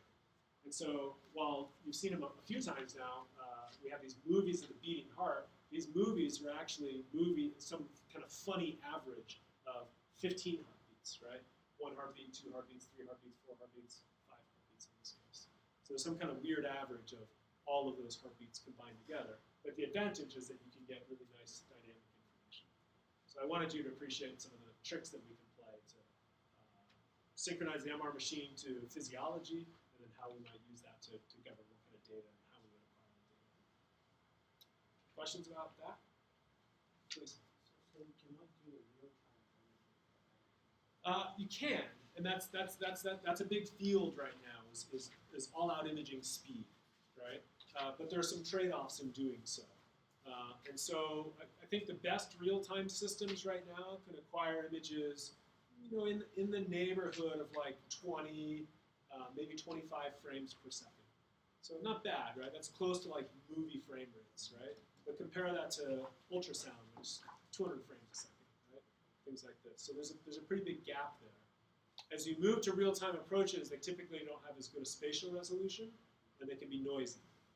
So everything's trade-offs, right? If you want images that are not noisy, that are high resolution, you want them quickly, you just can't, right? So you're always trading off something. Other questions? All right, let's see how we go here. So, well, at least we'll get into part way of our discussion, part of the discussion for phase and frequency encoding.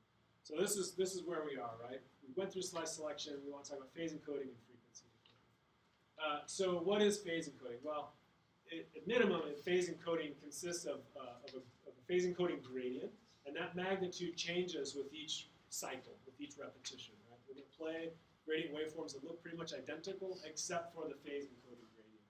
The phase encoding gradient is updated, so we're moving through different parts of K-space. Readout gradient, slice select gradient, those all stay pretty much the same. It's a nuance, but you can play it simultaneously with other gradients that we might need. Typically, it's used with Cartesian imaging. If you're working or thinking about working in research, everything I've been showing you so far is getting like lines of K-space. But that's not a strict requirement, right? The K point that you're at just depended on the integral of G of t, right? The gradient waveform could be a sinusoid, right? And the K-space would be moving in a sinusoid or a cosinusoid. It could be some spiral waveform. There's all kinds of possible trajectories through K-space and pluses and minuses of doing so. But phase encode imaging is the most widely used form of imaging, and then it accords with getting Cartesian points in K-space. It's always going to be after excitation before readout, right? You have to excite your slice, and then phase encode your slice, and then get to the readout where you acquire the echo information. And in principle, what it does is it adds a linear spatial variation to the signal phase. So we'll see the difference between adding a spatial variation in frequency versus adding a spatial variation in the phase of the signal, phase of the transverse magnetization. And what's neat about MR, one of the things that's neat about it is we can actually do phase encoding in one, we need to do it in one direction for two-dimensional imaging. But we can also do true three-dimensional imaging. And that means we might excite a large volume, your whole head, your whole brain. We can excite the whole brain and actually do phase encoding in 2 dimensions. And that means we can resolve not just, say, lines in an image, but also slices in that image. And it's a way of getting high signal-to-noise, high-resolution imaging data, the penalty being very long scan times. We'll see how that comes together.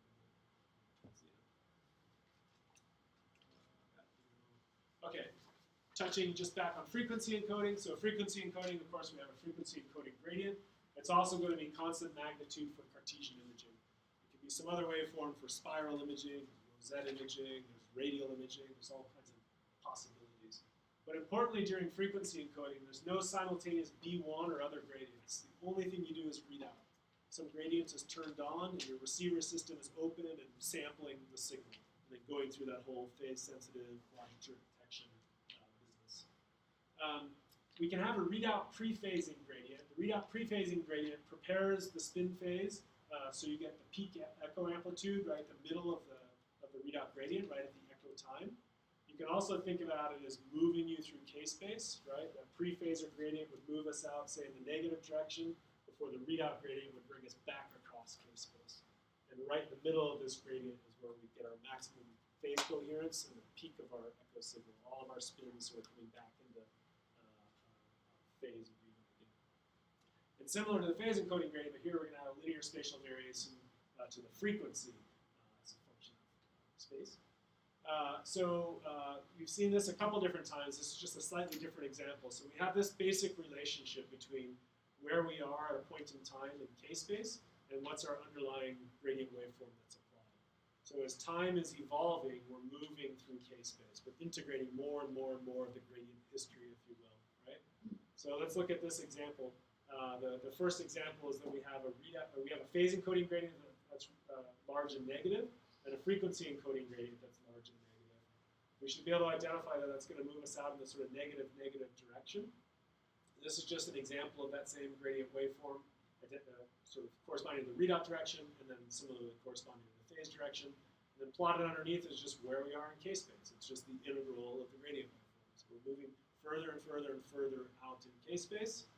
For example, here, further and further along kr, the readout dimension, so it's more and more and more negative with time.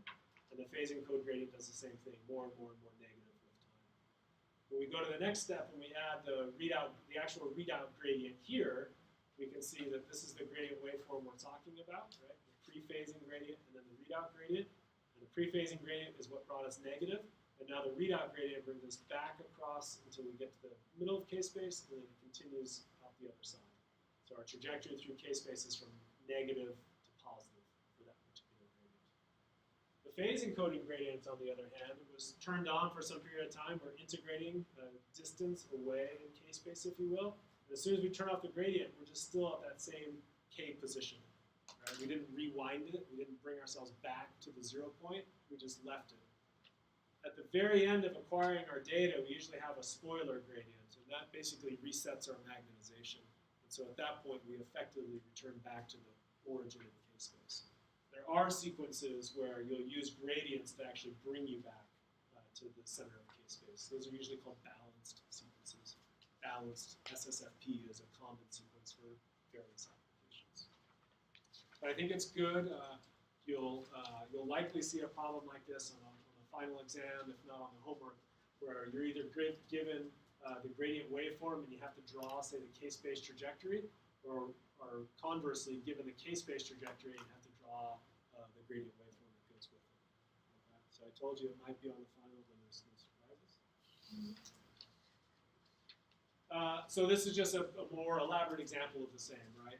And the main difference here being that we have different phase encoding steps, and we're going to map out different k-space phases onto that signal. Okay, so let's think more mathematically, if we will, about the actual process of frequency encoding. So this is the expression that we have that most generally relates k-space to gradients, and that's just by definition. Right? This is what we take. It ends up being a convenient substitution in many places, but it's by definition. For the case of a constant gradient, then this expression simplifies, right? Just bring the 2 pi over, and then we're just talking about gamma times g, and then how long has the gradient been turned on for? We're just thinking of box constant amplitude gradients, right? So oftentimes we just deal with this for Cartesian imaging in particular, and mathematically it's just more convenient to carry that around. So again, we can look at this signal equation that I keep showing you. The k just the definition of k-space here is borrowed here, just to say that the data you acquire, the signal for a particular k point, is just the integral of the transverse magnetization multiplied by some spatial frequency pattern. What spatial frequency pattern do you have? Well, it depends on this expression here, which in turn depends on the gradient that you're using and how long the gradient's been turned on for. This is us moving through k-space, right? As we move through k-space, we're exerting different patterns on the underlying magnetization, right? Longer and longer times, this pattern will become higher and higher in its spatial frequency because we've moved move further out in K-space. Right? So start trying to think this through in your head some.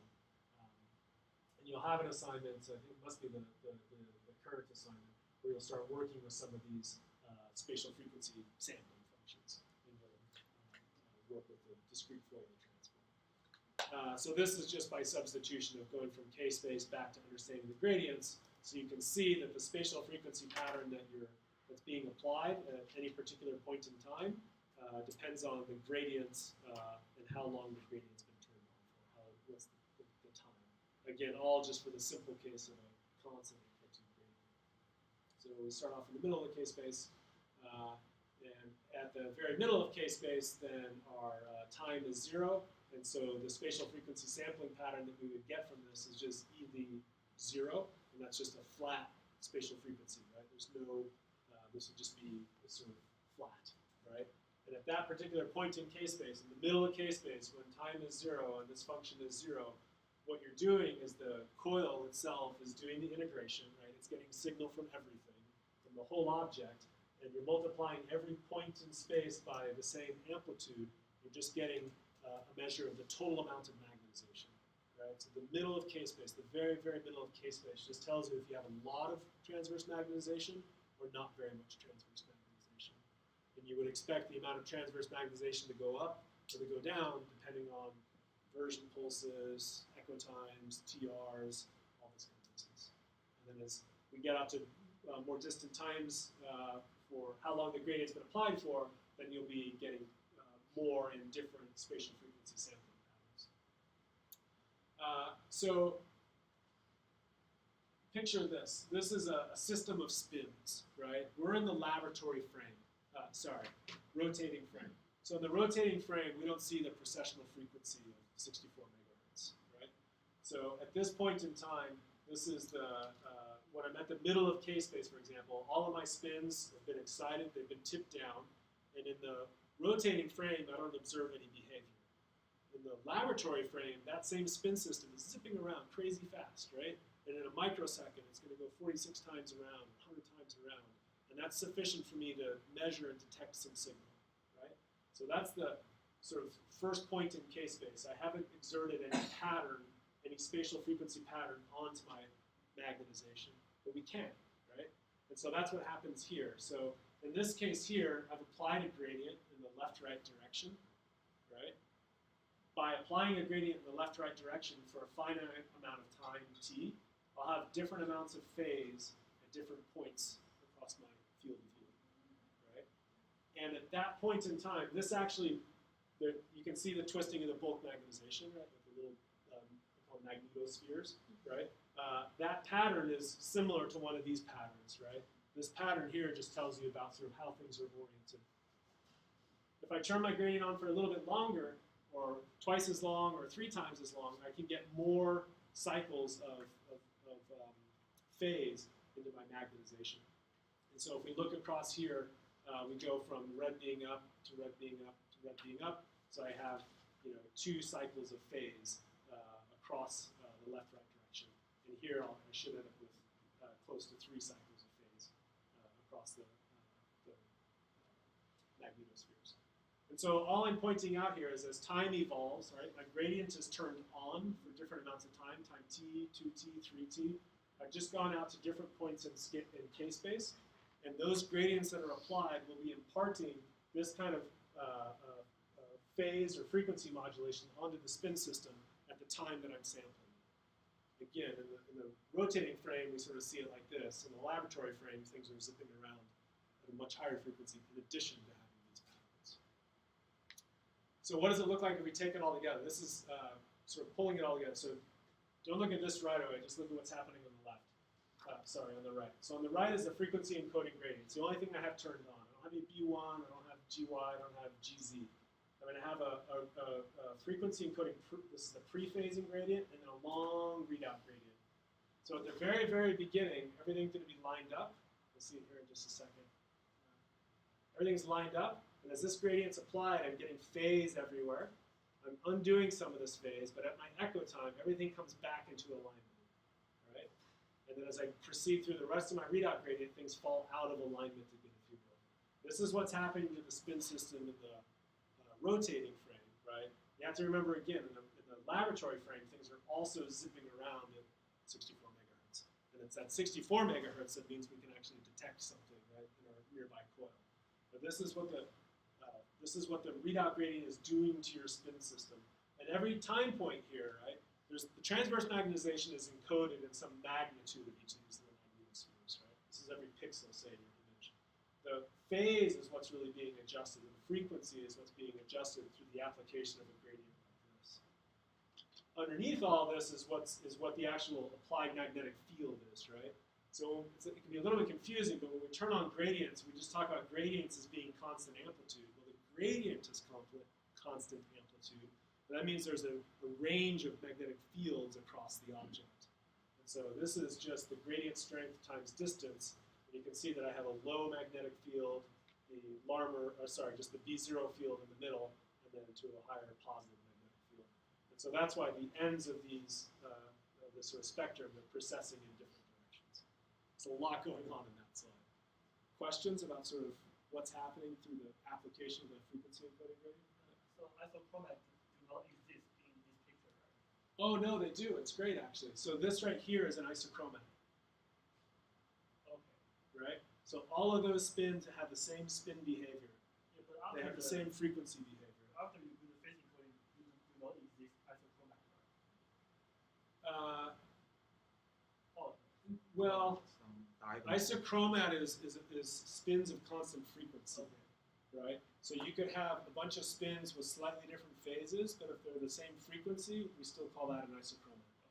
Yeah.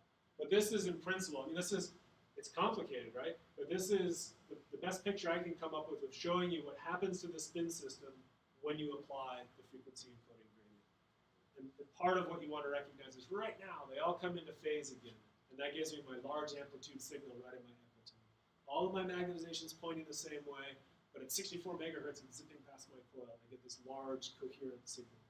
When I'm at those points on either side of the exact echo time, I'm actually sampling the presence or absence of these different patterns, right? The presence or absence of a high frequency pattern, that's a high frequency pattern, and it's getting lower and lower and lower until it's the lowest frequency right there. And now it's winding up again to it's going to be a very high frequency pattern right there. Okay? It's complicated, sorry. Questions? Okay, let's see how we go. Okay, n-dimensional imaging. It's not as bad as it sounds. I just want to talk about 1, 2, and 3. We'll keep going, right? Where are we on? Let me just see my slide deck really quick.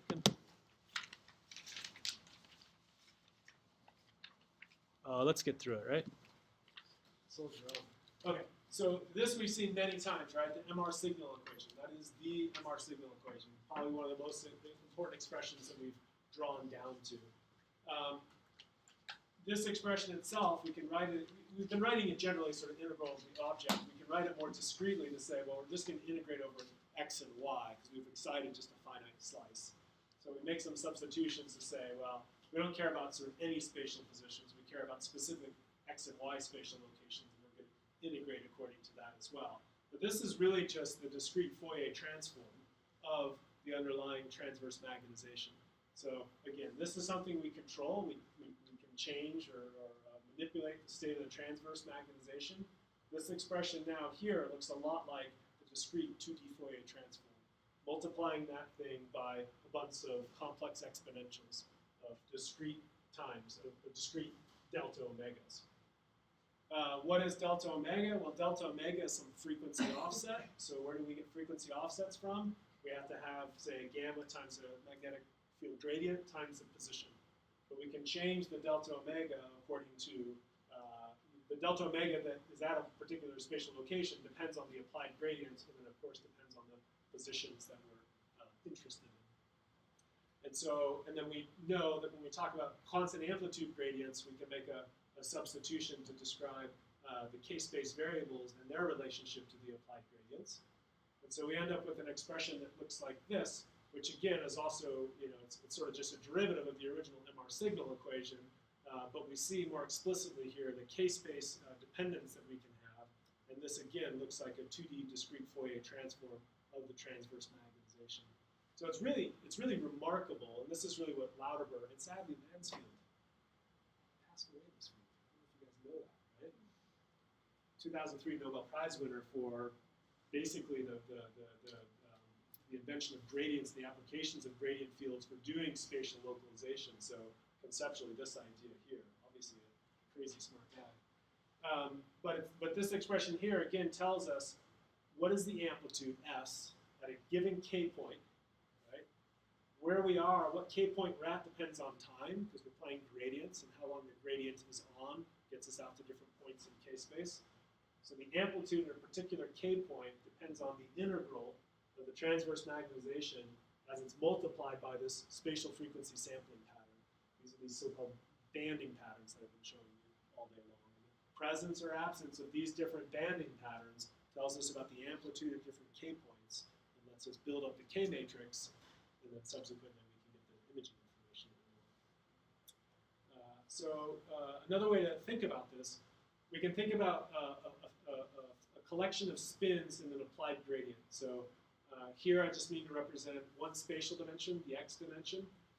Here I have, say, a small number of spins, and they're offset by some delta omega 1.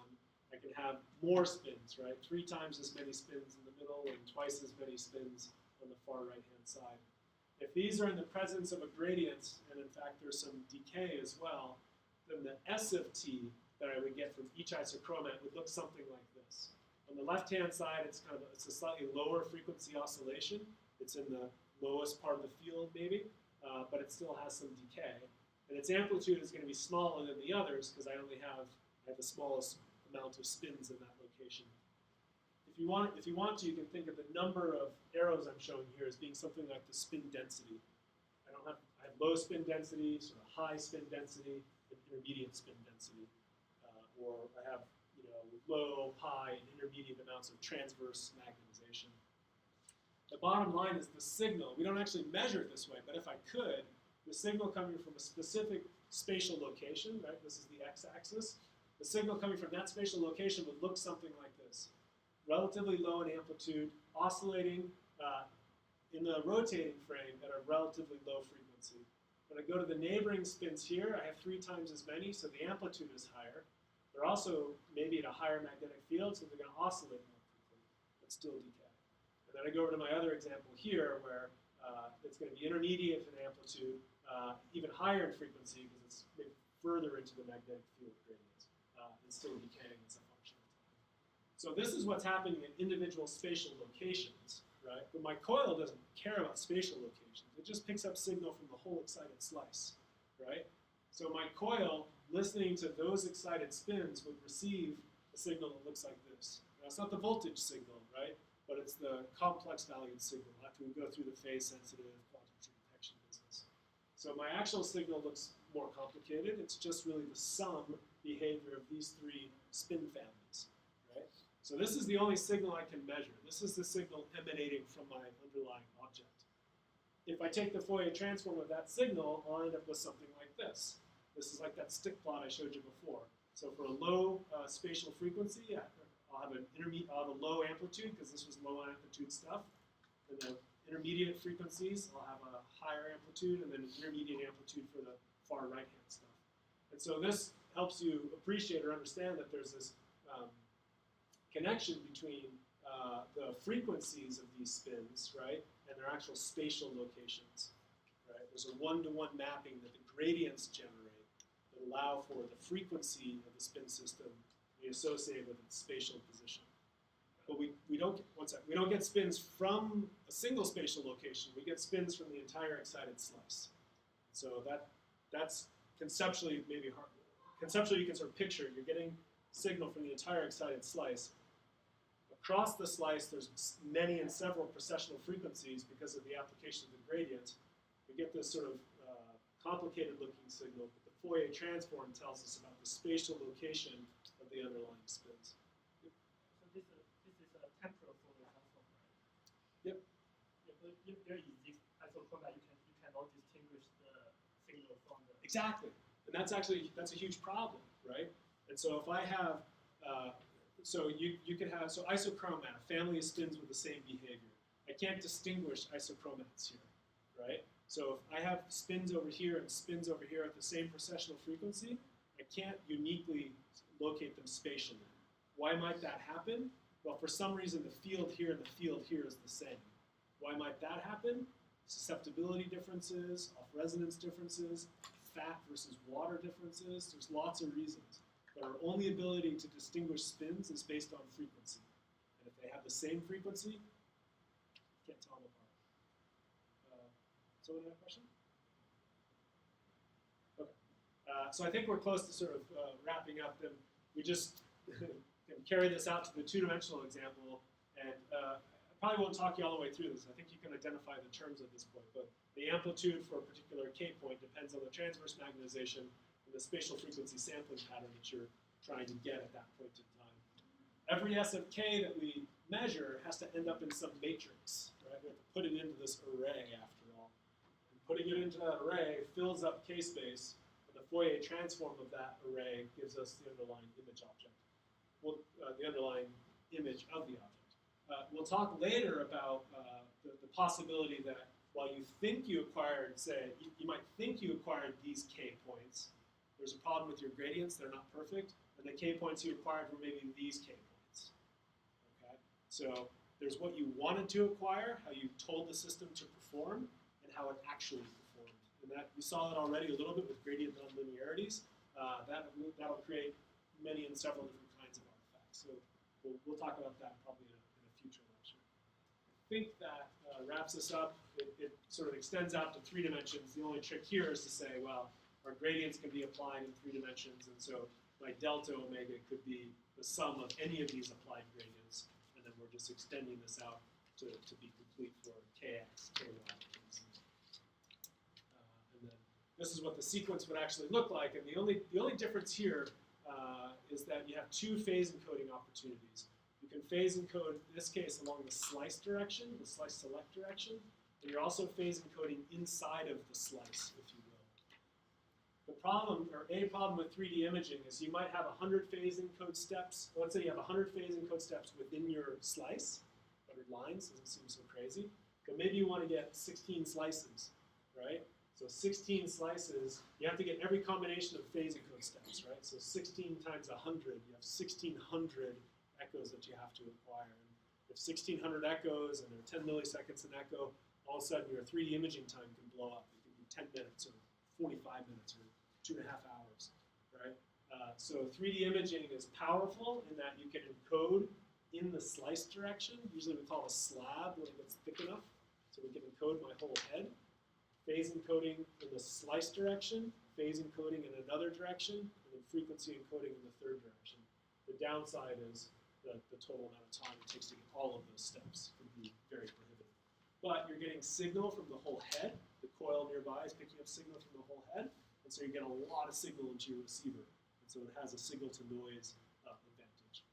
That's a very brief sort of insight to 3D imaging. We might talk about some tips and tricks for using that later. Okay, that's it. We don't have lecture on Thursday. If you want to pick up the homeworks early, talk to Jessica. If you have questions about homework 1, talk to Patrick. Homework 3 is posted.